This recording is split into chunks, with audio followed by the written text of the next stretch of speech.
चिरंजीव रहने वाला दृश्य है।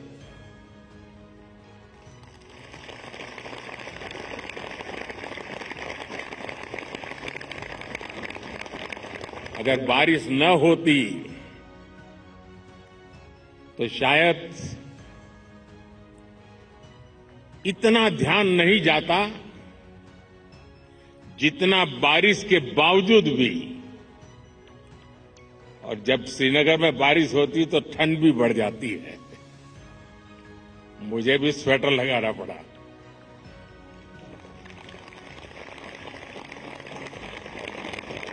आप लोग तो यही के हैं, आप आदी हैं, आपके लिए कोई तकलीफ का विषय नहीं होता है। लेकिन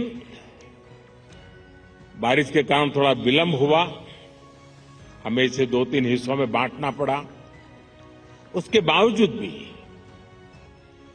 विश्व समुदाय को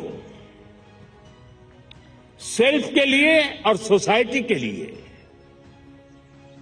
योगा का क्या महात्म्य है, योग जिंदगी की सहज प्रवृत्ति कैसे बने। जैसे टूथब्रश करना हमेशा का क्रम बन जाता है, बाल संवारना हमेशा का क्रम बन जाता है, उतनी ही सहजता से योग जीवन से जब जुड़ता है एक सहज क्रिया बन जाता है, तो वो प्रतिपल उसका बेनिफिट देता रहता है। कभी कभी जब ध्यान की बात आती है, वो योग का हिस्सा है, तो ज्यादातर लोगों के मन में ऐसा रहता है कि कोई बड़ी स्पिरिचुअल जर्नी है, कोई अल्लाह को प्राप्त करने का या ईश्वर को प्राप्त करने का या गॉड को प्राप्त करने का, साक्षात्कार करने का एक कार्यक्रम है। और तब जाकर के लोग, अरे भाई ये तो मेरे से नहीं हो सकता, मैं तो सामान्य मानवी हूं, वो रुक जाता है। लेकिन अगर इसको सरलता से समझना है, ध्यान को, जो बच्चे स्कूल में पढ़ते होंगे, हम भी जब स्कूल में पढ़ते थे, दिन में 10 बार हमारे टीचर कहते थे, भाई ध्यान रखो, जरा ध्यान से देखो, ध्यान से सुनो। अरे तुम्हारा ध्यान कहां है? ये ध्यान जो है ना, वो हमारे कंसंट्रेशन, हमारा कितना फोकस है चीजों पर, हमारा मन कितना केंद्रित है, उससे जुड़ा विषय है। आपने देखा होगा बहुत से लोग याद शक्ति बढ़ाने के लिए, मेमोरी बढ़ाने के लिए कुछ टेक्निक डेवलप करते हैं, टेक्निक सिखाते हैं, और जो लोग उसको बराबर फॉलो करते हैं तो धीरे धीरे धीरे उनका मेमोरी पावर बढ़ता जाता है। वैसा ही ये किसी भी काम में मन लगाने की आदत, ध्यान केंद्रित करने की आदत, फोकस में काम करने की आदत उत्तम से उत्तम परिणाम देती है, स्वयं का उत्तम से उत्तम विकास करती है, और कम से कम थकान से ज्यादा संतोष मिलता है। एक काम करते हैं लेकिन 10 जगह पे दिमाग भटकता है तो उसकी एक थकान होती है।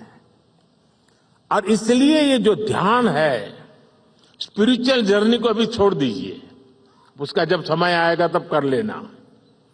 अभी तो अपने व्यक्तिगत जीवन में ध्यान केंद्रित करने के लिए, अपने आप को ट्रेन करने के लिए योगा का एक हिस्सा है। अगर इतना सहज रूप से आप इसको जोड़ेंगे, मैं पक्का मानता हूं साथियों, आपको बहुत लाभ होगा।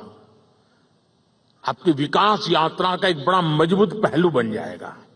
और इसलिए योग सेल्फ के लिए जितना जरूरी है, जितना उपयोगी है, जितनी ताकत देता है, उसका विस्तार सोसाइटी को भी फायदा करता है। और जब सोसाइटी को लाभ होता है तो सभी मानव जात को लाभ होता है, विश्व के हर कोने में लाभ होता है। मैं अभी 2 दिन पहले एक मैंने वीडियो देखा। इजिप्ट ने, मिस्र ने एक कंपटीशन ऑर्गेनाइज किया और उन्होंने टूरिज्म से जुड़े हुए जो आइकॉनिक सेंटर्स थे वहां पर जो बेस्ट योगा की फोटो निकालेगा या वीडियो निकालेगा उसको अवार्ड दिया। और वो जो तस्वीरें मैंने देखी, मिस्र की बेटियां सारे आइकॉनिक पिरामिड वगैरह के पास खड़े रह करके अपने योगा की मुद्राएं कर रही है, इतना आकर्षण पैदा कर रही है। और कश्मीर के लिए तो योग एक बहुत बड़ा रोजगार का जरिया बन सकता है, टूरिज्म के लिए बड़ा आकर्षण का केंद्र बन सकता है। तो मुझे आज बहुत अच्छा लगा, ठंड बढ़ी, मौसम ने भी थोड़ा चुनौतियां पैदा की, फिर भी आप डटे रहो। मैं देख रहा था कि हमारी कई बेटियां ये दरी को ही अपने जो योगा मैट था उसी को बारिश से बचाने के लिए उपयोग कर रही थी, लेकिन गई नहीं, डटी रही। ये अपने आप में बहुत बड़ा सुकून है।